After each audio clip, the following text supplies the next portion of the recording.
경제신문 읽어주는 여자. 2019년 12월 30일 오후 경제뉴스. 1. 한진그룹 경영권 분쟁 모자 갈등 공동 사과문 발표. 한진그룹 경영권 갈등과 관련해 이명희 정석기업 고문과 아들 조원태 한진그룹 회장이 공동으로 사과문을 내며 사태 수습에 나섰습니다. 이들은 조원태 회장은 어머님 이명희 고문께 곧바로 깊이 사죄했고 이 고문은 이를 진심으로 수용했다며 가족 간 화합을 통해 고 조양호 회장의 유혼을 지켜나가겠다고 말했습니다. 조 회장은 지난 성탄절 이 고문의 자택을 찾았다가 언쟁을 벌인 사실이 알려지면서 그룹 경영권 갈등이 총수 일가 전체로 번지고 있다는 해석을 낳았습니다. 2. 홍남기 내년 역대 최고 수준 재정 조기 집행 달성.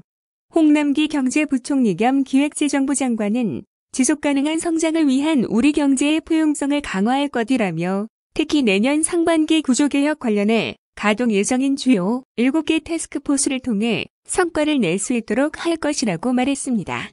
내년 상반기 가동 예정인 주요 7개 태스크포스는 2개 인구정책 태스크포스, 10대 규제 개선 태스크포스, 40대 일자리 태스크포스, 1인 가구 정책 태스크포스, 바이오 산업혁신 태스크포스, 서비스 산업혁신 태스크포스 등입니다. 3. 우리금융임원 후보 추천위원회 차기 회장 후보로 손태승 단독 추천. 우리금융지주임원 후보 추천위원회는 30일 차기 우리금융그룹 회장 추천을 위한 회의를 개최하고 손태승 후보를 차기 대표이사 회장 후보로 단독 추천하기로 했습니다. 이날 장동우 위원장, 노성태, 박상용, 전지평, 정찬형 등 과점주주 추천 사회이사 5명으로 구성되어 있는 우리금융임원 후보 추천위원회는 현 손태승 회장의 임기가 내년 3월 정기주총까지이지만 지주출범 초기인 점을 감안해 조직 안정과 기업 가치를 높이기 위해 차기 회장의 조기 선임이 필요하다는데 의견을 모았습니다. 4. CJ제일제당 새 대표의 강신호 선임. CJ그룹이 주력사인 CJ제일제당 대표이사에 강신호 총괄 부사장, CJ올리브네트워크스 대표이사에 차인혁 부사장을 임명하는 2020년 임원 인사를 단행했습니다. CJ는 30일 CJ제일제당 대표이사 겸 식품사업부문 대표에 강신호 총괄 부사장, CJ올리브네트워크스 대표이사 겸 그룹, CD에는 차인혁 부사장을 각각 내정했다고 밝혔습니다. 5. 생산, 소비, 투자 트리플 증가 경기 바닥 쳤다. 지난해 11월에 비해서도 1.2% 늘었습니다. 지난해 11월에 비하면 30.9%나 늘어난 것입니다. 서비스업 생산인 도소매, 금융, 보험 등이 늘어나며 전월비 1.4% 증가했습니다. 지난해 11월에 비해서는 2.5% 증가했습니다. 설비 투자는 전월비 1.1% 늘어나며 2달 만에 증가세로 돌아섰습니다. 미래 경기 흐름을 보여주는 경기선행지수 순환 변동치는 0.4포인트 증가하며 3달 연속 긍정적 신호를 보였습니다. 6. 지난달 서울 주택 인허가 지난해 절반 수준. 정부의 부동산 시장 규제 등의 영향으로 주택 인허가 물량이 크게 줄었습니다. 이로써 올해 11월까지 누적 인허가 실적은 38만 7,340가구로 지난해보다 15.1% 줄었고 최근 5년 평균보다도 29.8% 감소했습니다. 지역별로 보면 지난달 수도권에서는 15,919가구가 인허가를 받았는데 지난해보다 35.6%, 최근 5년 평균보다는 44.9% 줄어들었습니다. 특히 서울은 신규 재건축과 재개발 사업이 부진해 지난달 인허가 물량이 지난해 같은 기간의 절반 수준인 4,275가구로 나타났습니다. 7. 대우조선해양 8,918억 규모 컨테이너선 6척 수주. 대우조선해양은 아프리카 지역 선주로부터 8,918억 원 규모의 컨테이너선 6척을 수주했다고 30일 공시했습니다. 계약 금액은 지난해 연결 기준 매출액의 9.2% 규모이며 계약 기간은 2022년 10월 31일까지입니다. 8. 3자녀 주택도시기금 대출금리 최대 0.7%포인트. 국토교통부는 내년부터 주택구매 자금 대출인 디딤돌 대출과 전세자금 대출인 버팀목 대출 등 주택도시기금에서 대출을 받을 때 자녀 수에 따라 우대금리가 최대 0.7%포인트 확대된다고 밝혔습니다. 그동안 전세 대출의 경우 2.3%에서 2.9%의 금리가 적용됐지만 3자녀 이상인 경우 금리가 1.6%에서 2.2%로 낮아집니다. 대출 기간은 주택 구매 자금의 경우 최장 30년으로 갔지만 전세 자금은 기존 10년에서 자녀 1명에 2년씩 추가해 최장 20년까지 확대됩니다. 9. 주택연금 55세부터 가입 신용평가는 점수제로 내년부터 주택연금 가입 연령이 기존 60세에서 55세로 내려갑니다.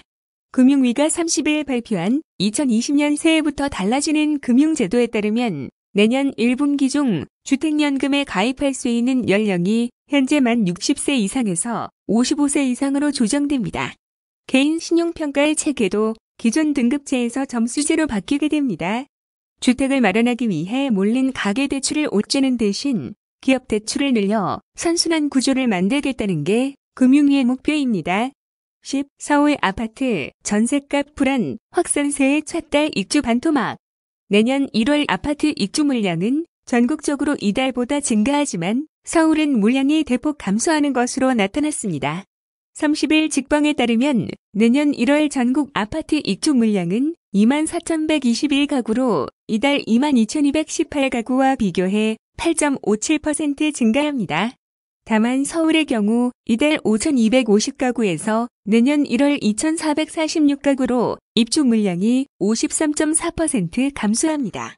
이에 따라 서울에서는 내년 1월에도 전셋값 불안이 이어질 전망입니다. 10일 대형마트 1월 1일 가격으로 크게 붙는다.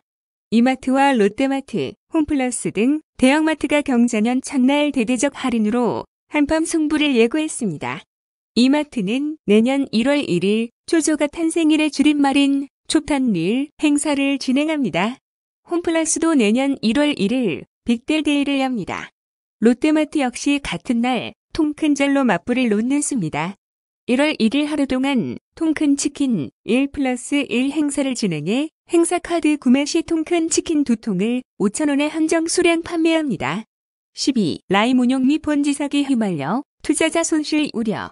라임 운용에 돈을 넣은 일부 투자자들은 환매 중단 사태로 투자금을 늦게 돌려받는 것을 넘어서 아예 못 받을 위기에 처했습니다. IIG의 자산이 동결됨에 따라 라임 운용이 투자한 펀드도 같이 발이 묶이게 됐습니다. 라임 운용의 무역금융펀드는 개인 투자자의 투자금 2,500억 원, 신한금융투자에서 받은 레버리지 자금 3,500억 원 등 모두 6,000억 원이며 이 중 40%인 2,400억 원이 IIG에 투자됐습니다. IIG 투자에서 손실이 날 경우 무역금융펀드에 투자한 개인 투자자들의 손실로 이어질 수 있습니다. 13. 박용만 국회가 규제개혁 걸림돌 경제현안 정치에 휩쓸려. 박 의장은 기업 활력을 막는 법제도를 혁신하지 못하면 내년 전망도 어둡다고 했습니다. 급격한 변화가 임박한 2020년에는 경제의 혁신이 절실한 만큼 낡은 법제도를 개혁해 미래 유망 산업을 적극적으로 키울 수 있어야 한다고 강조했습니다. 데이터를 이용하지 못하면 미래 산업은 꽝이라며 데이터 3법이 말도 안 되는 이유로 막히는 거 보면 울분이 벽에다 머리를 박고 싶다고도 했습니다. 14. 보험담화 보험사 원스톱 조회 시스템 구축. 1월 2일부터 이용 가능 온라인 보험 슈퍼마켓인 보험담화와 보험사 간 원스톱 조회 시스템이 구축됐습니다. 소비자들은 내년부터 보험담화에서 자동차 보험료 조회 후 보험사 홈페이지로 이동해도 별도의 입력 없이 보험료 조회가 가능합니다. 이번 조치로 소비자는 보험담화에서 자동차 보험료 조회 후 보험사 홈페이지로 이동 시 별도의 산출 조건, 입력 없이 보험료 조회가 가능합니다. 15. 감사자료 협조의 비적정 의견 막아야 금감원 회계결산당부. 금융감독원은 2019년 12월 결산을 앞둔 30일 비적정 의견 방지를 위해 감사 증거 자료 등의 회사와 감사인인 회계법인이 상호 협조해야 한다는 점 등 회사, 감사인이 재무제표, 작성, 공시 및 기말 감사 시 참고할 7대 중점 유의사항을 안내했습니다. 2020년 심사 시 중점 점검할 4가지 회계 이슈는 신리스 기준 적용의 적정성, 충당부채, 우발부채 등 적정성, 장기공사 계약 등 관련 적정성, 유동, 비유동 분류의 적정성입니다. 2019년 12월 30일 오후 경제뉴스